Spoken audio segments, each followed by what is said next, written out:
Abra a sua Bíblia, Evangelho segundo Mateus, capítulo de número 7. Eu vou ler a partir do verso de número 13 e faremos a leitura até o verso de número 23. Então, por favor, deixe sua Bíblia aberta, nós vamos precisar dela. Eu confesso aos irmãos que certamente esse é um dos textos, para mim, mais difíceis, sobremodo por conta da exortação que esse texto traz para todo crente. Eu quero já adiantar para os irmãos que eu apanhei mais de 20 dias nesse texto, até pesadelos eu tive, porque ele de fato fala muito ao coração. Eu quero que você nesse momento esteja em oração, tá certo? Com o coração contrito e pedindo de fato ao Senhor que Ele fale com você essa manhã, que esse texto penetre o nosso coração, que esse texto penetre a nossa mente, que nós possamos de fato entender a mensagem e sair daqui, irmãos, de forma diferente a qual entramos. Mateus capítulo 7, a partir do verso de número 13, a palavra do Senhor, o texto sagrado, diz o seguinte: entrem pela porta estreita, pois larga é a porta e amplo o caminho que leva à perdição, e são muitos os que entram por ela. Como é estreita a porta e apertado o caminho que leva à vida, são poucos os que a encontram. Cuidado com os falsos profetas. Eles vêm a vocês vestidos de peles de ovelhas, mas por dentro são lobos devoradores. Vocês os reconhecerão por seus frutos. Pode alguém colher uvas de espinheiros ou figos de ervas daninhas? Semelhantemente, toda árvore boa dá bons frutos, mas a árvore ruim dá frutos ruins. A árvore boa não pode dar frutos ruins, nem a árvore ruim pode dar frutos bons. Toda árvore que não produz bons frutos é cortada e lançada ao fogo. Verso 20, irmãos. Assim, pelos seus frutos, vocês os reconhecerão. Nem todo aquele que diz Senhor, Senhor, entrará no reino dos céus, mas aquele que faz a vontade do meu Pai que está nos céus. Muitos me dirão naquele dia: Senhor, Senhor, não profetizávamos em teu nome? Em teu nome não expulsávamos demônios? Em teu nome não realizávamos muitos milagres? Então eu lhes direi claramente: apartai-vos de mim, vós que amam a iniquidade. Para longe de mim, vocês que amam o pecado. Oh Deus, derrama da Tua graça sobre nós nesta manhã, Senhor. O quão necessitamos de Ti e o quão, ó Deus, somos pequenos diante de Ti. Pai, em nome de Jesus, Senhor, que o operar do Espírito Santo possa acontecer nessa manhã, que a Tua palavra ela possa ser de forma milagrosamente exposta, aplicada aos nossos corações. Abre, Senhor, os nossos corações e mentes, para que possamos entender a mensagem do Evangelho. Permita-nos, Senhor, que nesta manhã o Senhor fale a cada coração. Santo Espírito, abre o nosso entendimento para isso, que esse milagre, Senhor, ele aconteça, ele se repita em nossas vidas. Precisamos de Ti, Senhor, porque sem Ti nada podemos fazer. Ó Deus, o que eu trouxe são 5 pães e 2 peixes, não dá para alimentar o povo.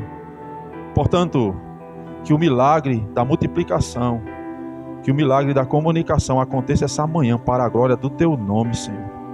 E em nome de Jesus. Em nome de Jesus. Amém e amém. Amados, eu acredito que cada um de nós aqui já podemos ter a oportunidade de ouvir vários sermões.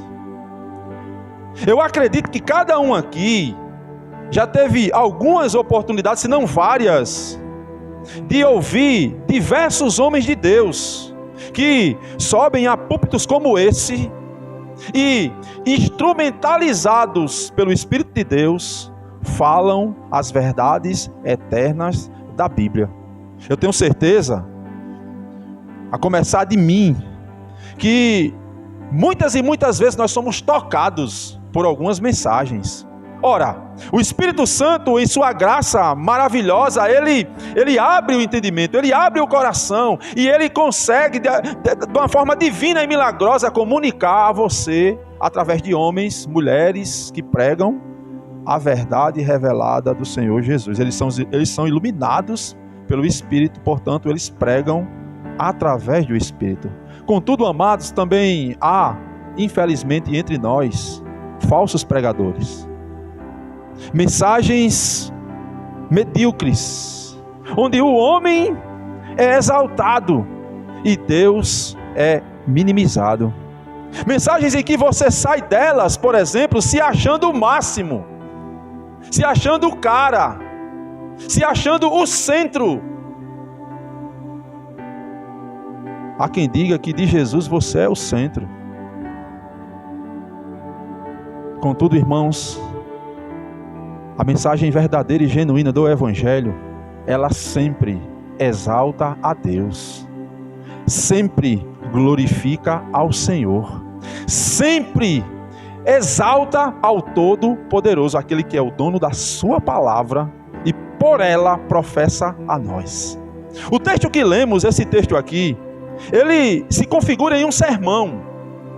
Contudo, não é um mero sermão ou um simples sermão esboçado por homens falhos. Mas esse texto, nas palavras de um certo comentarista, o J.C. Ryle, ele diz que é o maior sermão pregado pelo maior pregador que já existiu. Jesus aqui, irmãos, ele está comunicando verdades eternas do reino. É o maior sermão da Bíblia, começa em Mateus capítulo 5 e vai até Mateus capítulo 7.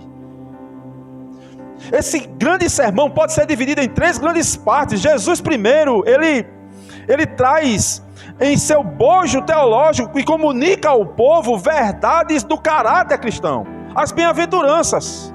O objetivo de Jesus é prender o coração dos seus ouvintes e transformar cada mente cativa em um caráter santo, agradável ao Senhor. Depois disso, Jesus começa a trazer verdades éticas do discipulado. Sejam sal, sejam luz. Ao orarem, orem assim. Trate o seu irmão de forma que você gostaria de ser tratado. Jesus, ele começa a trabalhar agora a ética cristã, do discipulado cristão. Aqueles que já foram transformados, aqueles que já ouviram e tiveram um caráter transformado, agora devem viver eticamente como filhos de Deus no reino. Quando chegamos a este ponto, irmãos, a qual estamos, o verso de número 13, para muitos estudiosos, Jesus está concluindo o seu sermão. Essa é a parte exortativa. É como se Jesus tivesse falado aos corações dos seus ouvintes e agora ele exige uma resposta deles. É como se Jesus tivesse dito: faça aí, vocês devem ser assim, vocês devem ter esse tipo de comportamento, vocês precisam fazer isso. E agora Jesus espera uma resposta. Qual é a resposta, irmãos? Jesus pede que eles decidam. Eles precisam escolher se agora são instrumentos de Deus e discípulos genuínos e verdadeiros, ou se são falsos cristãos. Eu acredito que a mensagem principal desses 3 breves parágrafos é: precisamos decidir, precisamos escolher. Diante disso, irmãos, e com base nessa verdade, eu quero trazer para os irmãos aqui três tipos de escolhas que cada um de nós devemos ter na nossa vida cristã. A primeira delas é a seguinte: eu devo escolher, eu preciso escolher que tipo de caminho eu vou seguir. Eu preciso escolher que tipo de caminho eu vou seguir. Aí você pode, tem algumas pessoas que podem estar pensando: mas pastor, eu sempre aprendi que é Deus quem escolhe. Eu sempre aprendi que na verdade eu sou escolhido de Deus, e por ser escolhido de Deus eu não faço nada. Sim, quando se trata de salvação. Contudo, ainda assim, os verdadeiros escolhidos, eles devem escolher o reino. Eles devem escolher trilhar pelo caminho certo. Irmãos, no verso de número 13 e 14, Jesus diz uma coisa muito interessante. Olhe para o texto: entrai pela porta estreita, pois larga é a porta, e amplo o caminho que leva à perdição, e são muitos os que entram por ela. Como é apertada, estreita a porta, e o caminho apertado que leva à vida, e são poucos os que a encontram. Se você percebeu no texto, Jesus nos apresenta duas portas, dois caminhos e dois destinos totalmente diferentes, irmãos. Não há um meio termo, não há uma terceira verdade, não há uma terceira porta, mas só duas. Nós adoramos um terceiro termo. Nós adoramos não precisar escolher. É tão verdade que na maioria das pesquisas populares, você tem uma resposta, você tem a segunda resposta, mas você sempre vai ter a terceira: eu não sei, ou eu não quero. Contudo, aqui no texto, Jesus, ele já traz apenas duas. A primeira porta, ele diz que é larga. Por ela você pode entrar do jeito que você está. Por ela você pode entrar com todas as suas mazelas pecaminosas. Ela é larga. Ela cabe todas as bagagens. Ela é ampla. Todos passam por ela, e podem passar muitos. Esta grande porta também conduz a um caminho amplo. Um caminho, irmãos, que ele é agradável. Um caminho que é bom de se trilhar, sabe? Ele é confortável. Lá nesse caminho você pode tudo. Você pode continuar como você é. Você não precisa mudar. Ele é amplo. Vale tudo. Em contrapartida, Jesus apresenta uma outra porta. E essa, irmãos, ela não é mais ampla, larga, mais estreita. Por ela passa apenas uma pessoa, e de um em um. A ideia do Martyn Lloyd-Jones, comentando o texto, ele diz que é parecido com a roleta do ônibus. Você já tentou passar 3 em uma roleta? Quando eu era pequeno, a gente criança tinha esses negócios: não, vamos pagar uma passagem só, falava com o cobrador, passava 3, era um aperto, 2. A ideia aqui da porta é uma porta estreita que só passa um por vez.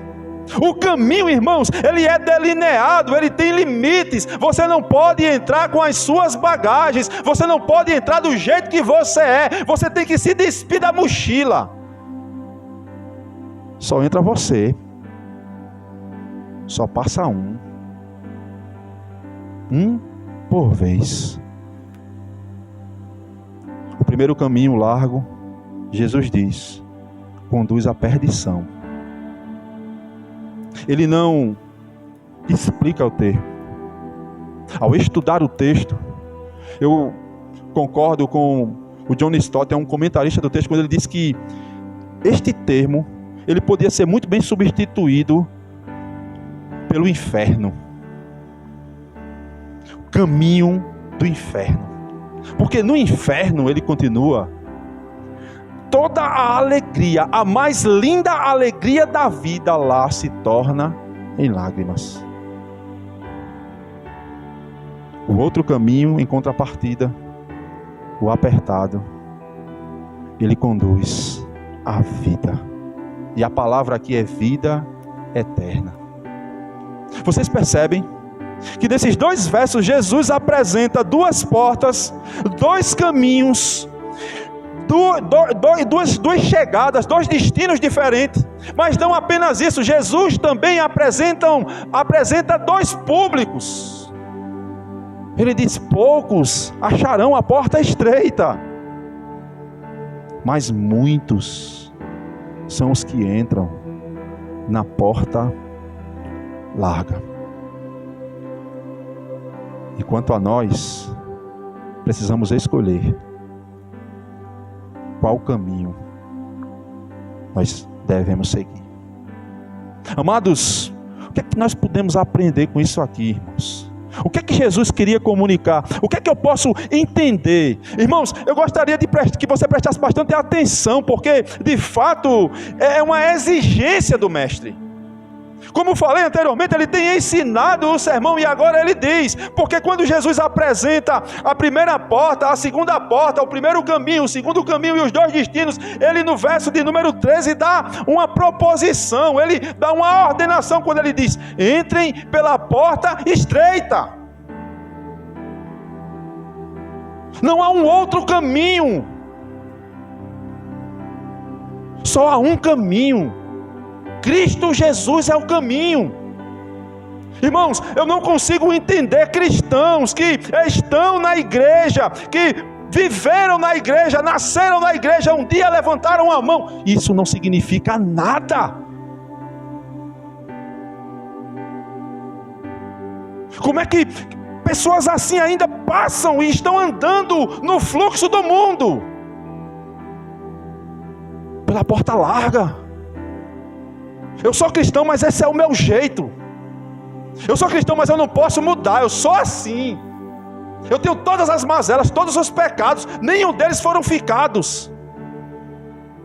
Eu sou cristão, mas eu ando com a moda, irmãos. É duro isso aqui, é duro. Mas como falei anteriormente, eu apanhei bastante. Vida de pregador é assim, a gente apanha e tá.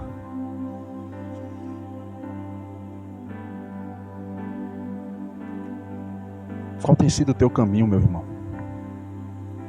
Qual tem sido sua escolha, minha irmã? Quando Jesus nos apresenta as 2 portas, Ele dá ênfase na estreita e diz que ela é apertada. Irmãos, não é fácil viver uma vida cristã. Não é fácil ser cristão no trabalho, na escola, na faculdade, no lar. Contudo, Jesus só nos apresenta 2 opções. Não há uma via média. Não há um meio termo. Ninguém pode dizer assim: não, eu não vou nenhuma, eu vou ficar aqui em cima do muro. Não. Jesus apresenta 2 e diz: entrem pela porta. Sabe o que significa na prática? Significa que você deve, como cristão, viver a vida abortando o pecado. Você, como cristão, vai ser muitas vezes perseguido, porque você não vai com o fluxo. Irmãos, é natural que qualquer um de nós aqui venhamos a acompanhar o mundo, acompanhar o fluxo, acompanhar o mundo, com os mesmos gostos, doutrinas, com as mesmas épocas, com as mesmas jeito de vestir, modas. É natural. Contudo, o chamado ao cristianismo sempre envolve sofrimento, perca e luta. E sabe a motivação, o final do caminho. Quando Jesus diz assim: a ampla levará à perdição, mas a estreita conduzirá à vida eterna. Em quais caminhos você e eu andamos trilhando? Se somos de fato cristãos, nós andamos em contramão do mundo. Se somos de fato cristãos, nós precisamos escolher estar na porta estreita. E estar na porta estreita requer de nós coragem de dizer um não, quando a resposta natural é sim. Requer de nós ímpeto de ser diferente, onde todo mundo é igual. Requer de nós coragem de dizer a verdade, onde a mentira impera. requer de nós ímpeto de ser honesto, onde a desonestidade reina.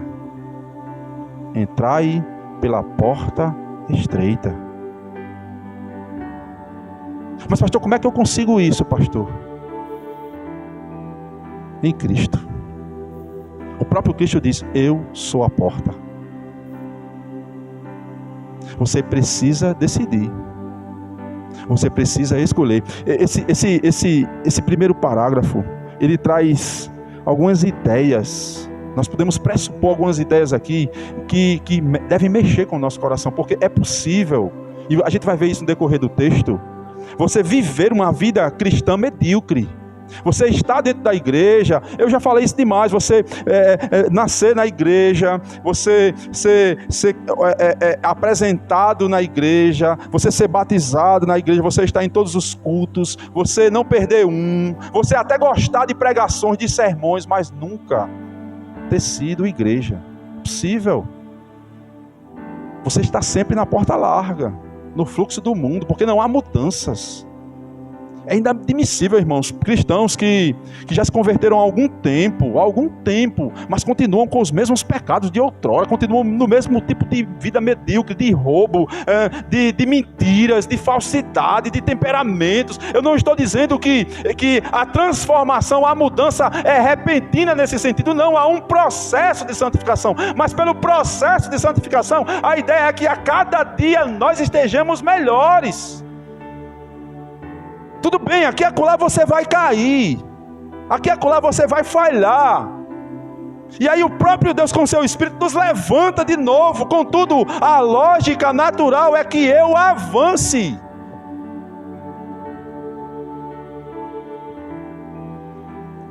Entrai pela porta estreita. Eu não me salvo fazendo isso. Gostaria de deixar isso muito claro.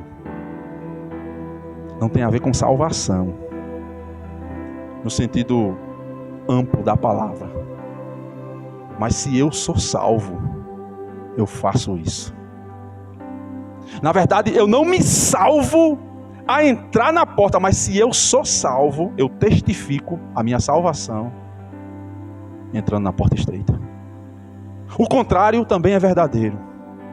Se eu ando pela porta larga, se eu vivo com todos os meus jeitos, minhas mazelas, minhas mochilas, as minhas malas, e mesmo dentro da igreja, a ideia é que você nunca foi alcançado pela graça da salvação.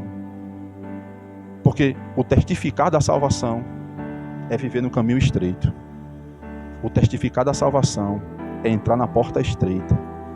O testificar da salvação é andar para a vida eterna. Amém, queridos?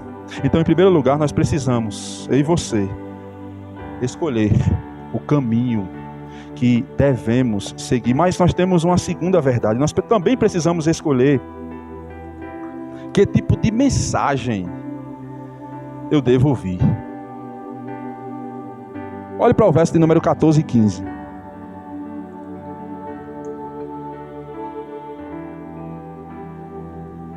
Cuidado com os falsos profetas. Eles existem. Eles vêm a vocês vestidos com peles de ovelhas, mas por dentro são lobos devoradores. Irmãos, a ideia é a seguinte: eles já existiam na época de Jesus. Eles já existiam no Antigo Testamento, na Antiga Aliança. Eles existiam na época de Jesus, eles estão aqui hoje. A segunda proposição do texto é essa. Se a primeira proposição de Jesus é entrem pela porta, a segunda é cuidado com os falsos profetas. Por que devemos ter cuidado? Jesus diz: porque eles vêm vestidos como ovelhas, mas são lobos devoradores. Impressionante o que esse texto significa, porque o que ele significa é que esses camaradas, eles vêm até nós maquiados, irmãos. Eles colocam uma roupagem. Eles não vão para o púlpito da igreja dizer assim: eu sou um falso profeta. Eles não vão para o horário nobre da televisão ou do rádio dizer: eu sou um falso profeta, eu sou um lobo. Não. As suas igrejas são chamadas de igrejas. Os cristãos delas são chamados de cristãos. Eles são chamados de pastores e mestres, líderes. Mas o mestre diz que o que tem dentro é diferente do que se externa por fora. Porque eles são lobos, devoradores. Eles não estão preocupados com as suas ovelhas. A preocupação deles está na carne delas. Eles não estão preocupados em pastoreá-las e doar a sua vida, como João 10 diz: quem é o bom pastor? Aquele que dá a vida pelas suas ovelhas. Não, eles estão mais preocupados com o seu estômago, com o estômago dos seus.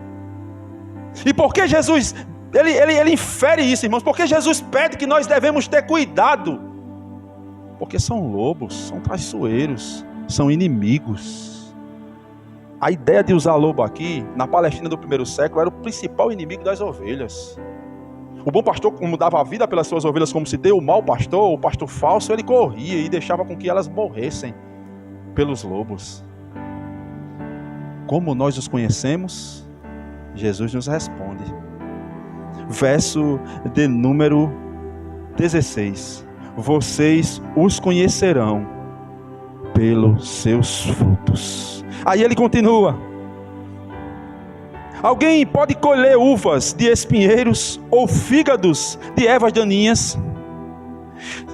Semelhantemente, toda árvore boa dá bons frutos, mas a árvore ruim dá frutos ruins. A árvore que não der fruto será cortada e lançada no fogo. Mais um sinal de justiça e de julgamento. Verso 19, e aí Jesus continua: toda árvore que não dá fruto. Verso 20, assim pelos seus frutos os conhecerão. Eu gostaria de chamar a sua atenção aqui para a ênfase que Jesus dá exatamente nessa frase. No início do texto, lá no verso de número 16, ele diz: vocês os conhecerão pelos seus frutos. No verso de número 20, Jesus mais uma vez repete: assim pelos seus frutos vocês os conhecerão. Quando nós queremos dar ênfase em algo, irmãos, nós gritamos, aumentamos o tom da voz.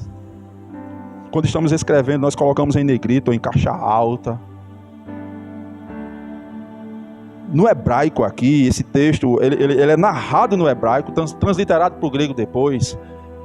Nós repetimos, a ideia de que se repetia. Quando Jesus ele diz assim: pelos seus frutos os conhecerão, pelos seus frutos os conhecerão, o que Jesus está dizendo aqui, o que ele está querendo dizer, dá ênfase. A ideia é que Jesus, ele está dizendo assim: olha, cuidado com eles. Eles vêm travestidos, eles vêm vestidos de ovelha, mas são lobos. Eles são ferozes, eles não podem dar fruto. Jesus usa uma parábola. Ora, você já viu figueira da ervas daninhas? Ou ervas daninhas da uva? Você já viu isso? Você já viu um tipo de árvore dar um tipo de fruto diferente da qual é a natural dela? A resposta que Jesus suscita na parábola é um sonoro não, é impossível. Jesus quer colocar na mente, no coração cativo dos seus ouvintes a impossibilidade de determinada árvore dar um fruto diferente da qual a sua natureza. Então o que é que Jesus diz com isso? Eles podem até, por algum tempo, não aparecerem, eles estão transvestidos, mas mais cedo ou mais tarde vocês verão os seus frutos. Mais cedo ou mais tarde eles vão se mostrar quem são, verdadeiramente quem são. Pelos seus frutos vocês vão conhecê-los.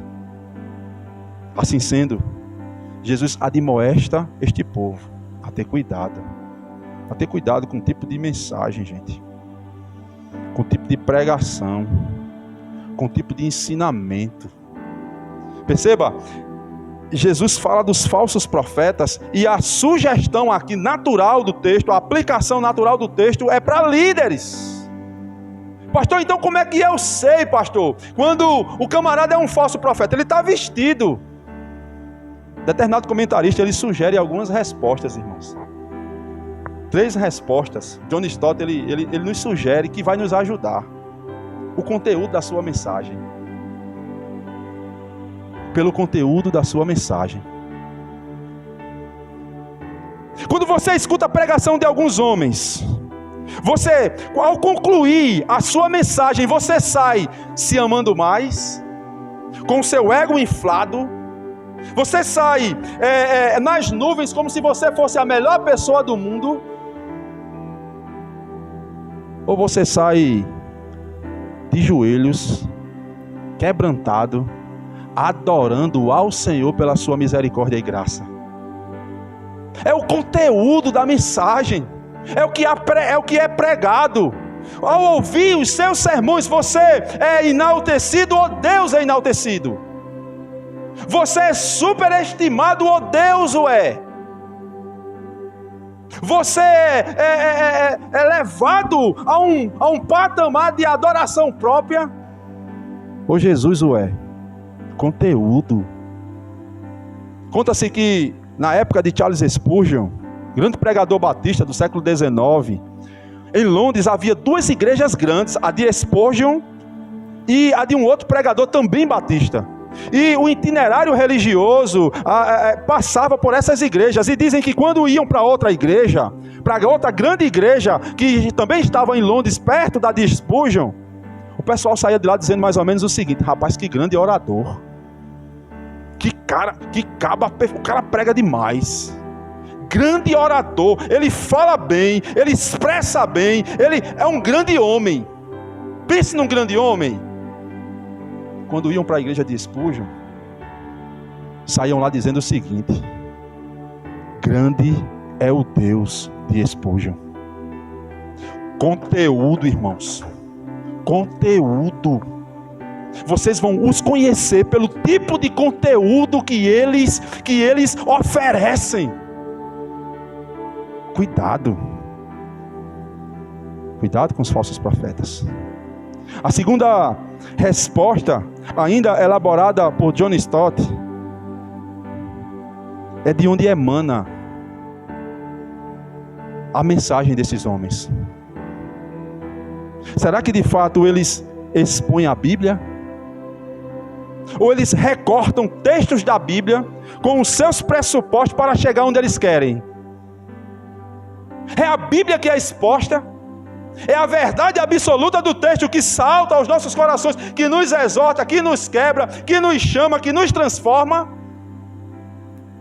Ou a mensagem está baseada no último filme hollywoodiano, no último livro de autoajuda? Qual é a base de sua mensagem? É possível, irmãos, abrir a Bíblia sem pregar a Bíblia. É possível olhar para um texto, desconectá-lo do seu contexto, recortando e trazendo a verdade que ele quer. Não é assim que a maioria deles fazem. Eles pegam um texto fora do contexto, por exemplo, e dizem assim: você tem que fazer isso. De onde emanam as suas mensagens? A terceira sugestão do comentarista para que nós possamos descobrir quem são os falsos profetas é a própria vida dele. Jesus diz: dará fruto do Espírito Santo. E aqui você vai ter que ter um pouquinho de paciência. Você vai começar a observar. Você vai observar a pessoa. Obviamente que com todo o cuidado necessário, pedindo assim a ação do Espírito Santo, pedindo assim a Deus que de fato lhe revele, em oração, extremo cuidado, temor e tremor santo, você vai começar a observar, porque ele dará fruto. Você vai olhar para o líder e vai dizer: ele se parece com aqueles das bem-aventuranças, ele tem se transformado cada dia e sido parecido com Jesus. Ou ele continua pensando apenas nele? Porque há pessoas que pensam na fama, que pensam em aparecer, que pensam em crescer, que pensam no dinheiro. Dará fruto. Pelos seus frutos os conhecerão. Agora pegue isso aqui e saia do campo da liderança e entrega para o campo de todos aqui. Vamos colocar todo mundo no mesmo barco. É isso que Jesus vai fazer no terceiro ponto. Eu já quero fazer agora aqui. Nós não podemos apenas olhar para os frutos dos outros. Nós precisamos olhar para os nossos próprios frutos. Não é isso que Paulo ensina? Que o homem deve se avaliar se de fato é cristão. Que tipo de fruto nós temos dado, irmãos? Fruto da mansidão na hora do estresse? O fruto da paciência, longanimidade na hora que está todo mundo pegando fogo? Ou eu rasgo a Bíblia, rasgo a barraca e saio do mesmo jeito, no tapa? Pelos seus frutos os conhecerão. Cuidado com a mensagem que você escuta. Cuidado com o tipo de pregador televisivo que você vê. Cuidado com o tipo de doutrina que é ensinada. Observe, veja isso, veja o conteúdo da sua mensagem, veja quem está sendo enaltecido, irmãos. Se de fato é Deus ou é o homem, porque hoje se coloca um fundo musical e eu até gosto, hoje a gente está sem. Coloca um fundo musical e um cara muito bem eloquente e bonito, não é o meu caso, eloquente, bonito, e ele fala bonito ao seu coração e todo mundo fica assim, mas rapaz, que coisa boa. Você sai enaltecido, você é o centro. De Jesus, você é o centro. Meu irmão, você não é o centro. Você não é o centro não, meu irmão. O centro é Cristo. Nós somos pecadores, irmãos, agraciados somente por graça e misericórdia. É possível que depois de uma mensagem como essa, nós já saiamos daquela porta pecando. É possível que ao decorrer da entrega aqui, alguém já esteja no pensamento pecando, porque é isso que somos naturalmente. O natural é que procuremos a porta larga. O natural é que procuremos errar. Mas pela sua graça, Jesus em nós vai trabalhar cada fruto desse. Pela misericórdia, Ele vai olhar para mim e para você e vai fortalecer para que possamos dar frutos. Porque pelos seus frutos os conhecerão. Pelos seus frutos. Precisamos então escolher que tipo de caminho eu devo seguir. Se eu entro pela porta larga ou se pela porta estreita. Se eu ando no caminho largo ou no caminho delimitado. Se eu vou para a perdição ou para a vida. Precisamos escolher que tipo de mensagem nós estamos ouvindo. Que tipo de mensageiro nós estamos dando ênfase. Mas em terceiro e último lugar, nós também precisamos escolher que tipo de cristão eu de fato sou.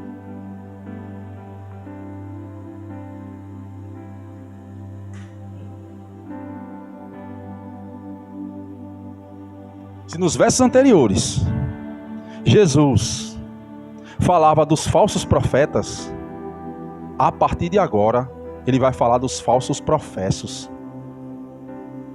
Se nos versos anteriores o mestre se referia aos líderes, agora Jesus olha para os liderados. Se anteriormente Jesus estava falando para aqueles que estão adiante de rebanhos, Jesus agora olha para cada ovelha. Irmãos, esse texto aqui, ele me causava medo. Verso de número 21.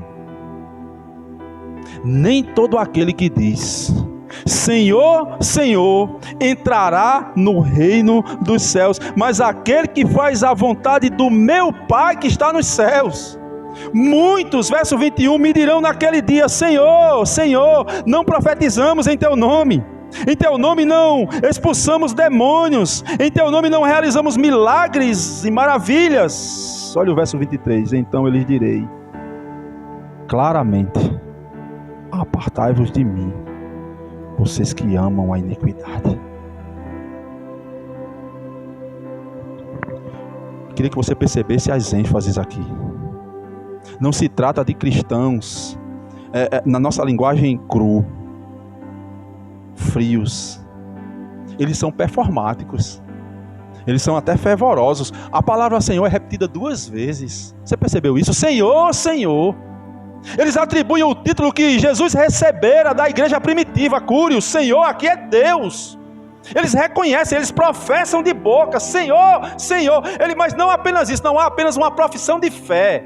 E a profissão de fé aqui, haja vista, é uma profissão genuína. Eles reconhecem de fato quem Jesus é. Não apenas uma, mas 2. Mas o texto não fala apenas de uma profissão de fé, fala também de prática, irmãos. Eles trabalham mais do que eu. Em teu nome não expulsamos demônios, em teu nome não profetizamos, em teu nome não operamos sinais e maravilhas. Eles são trabalhadores. Não são crentes preguiçosos que só vêm para a igreja no domingo. Agora tudo bem, a gente está fechado, né? Mas tem crente que quando está aberto só vem no domingo. Esses daqui não, eles trabalham mais do que o pastor aqui. Com certeza, eles operam sinais, eles são trabalhadores. Eles professam de boca. E há uma profissão de fé aqui fantástica, uma das mais fantásticas da Bíblia. Senhor, Senhor. Enfática. Fervorosa. Eles praticam. Eu fiz isso. Perceba, Jesus não indaga. Jesus não diz, não, vocês não fizeram. Eles falam publicamente. E perceba, o texto diz, naquele dia. Eu gostaria que você percebesse, quando Jesus diz naquele dia, Jesus está catapultando mais uma vez. Jesus está colocando todo mundo no dia do juízo final. Diante do público. No dia do julgamento. Aquele dia se refere ao último dia, ao dia em que Jesus voltará e julgará.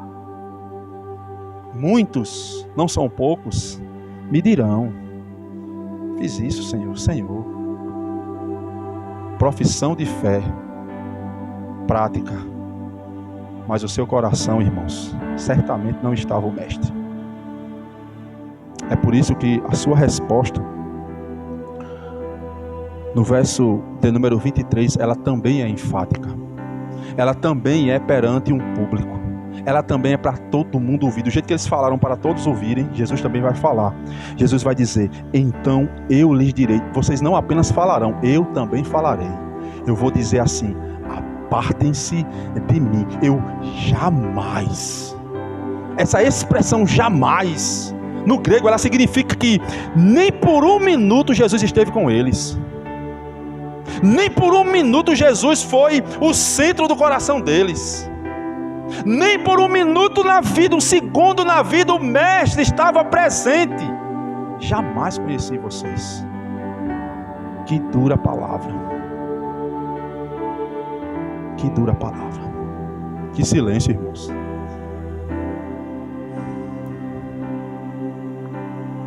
Precisamos ter cuidado, gente, com o tipo de cristão que nós somos.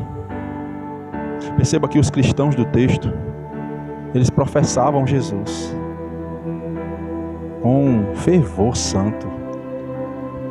Com fervor, tire o santo. Eles professavam Jesus não só de boca, mas eles também praticavam. Contudo, o seu coração estava distante do mestre. Eles eram cristãos performáticos. Eles até adoravam. Eles estavam nos cultos levantando a mão e dando aleluia. Não, nada contra isso. Eles estavam na igreja trabalhando operosamente. Mas naquele dia, eles receberam uma dura mensagem. Eu nem um minuto estive com vocês. Apartem-se de mim, vocês que amam o pecado. Gente, nós precisamos ter muito cuidado. Eu enquanto pastor, eu me preocupo com cada ovelha que o Senhor me deu.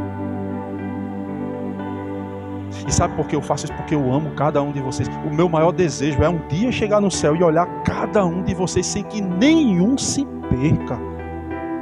Só que cada um de vocês precisa, dentro desse âmbito em que estamos, dentro do andar de baixo onde vivemos, nessa conjuntura onde nos localizamos, trilhar o caminho de Deus.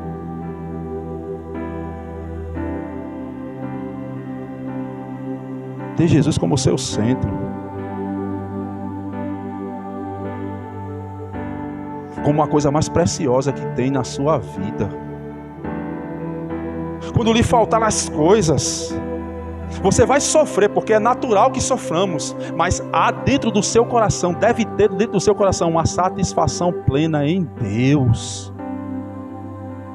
É possível viver na igreja, irmãos. É possível estar aqui hoje e daqui a 100, 200 anos, como disse Paul Washer, 100, 150 anos, acordar no inferno.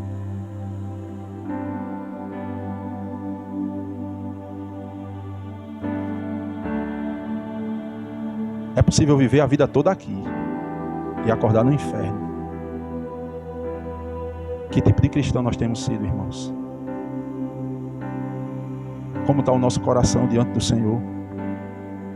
Nós dizemos Senhor, Senhor, mas o adoramos de verdade? Nós dizemos Senhor, Tu és o meu tudo. Eu sou realmente satisfeito nele? Senhor, Tu és o dono da minha vida. Eu deixo que Ele trilhe as minhas decisões? Senhor, Tu é a coisa mais importante do meu ser. Eu de fato demonstro isso com os meus frutos?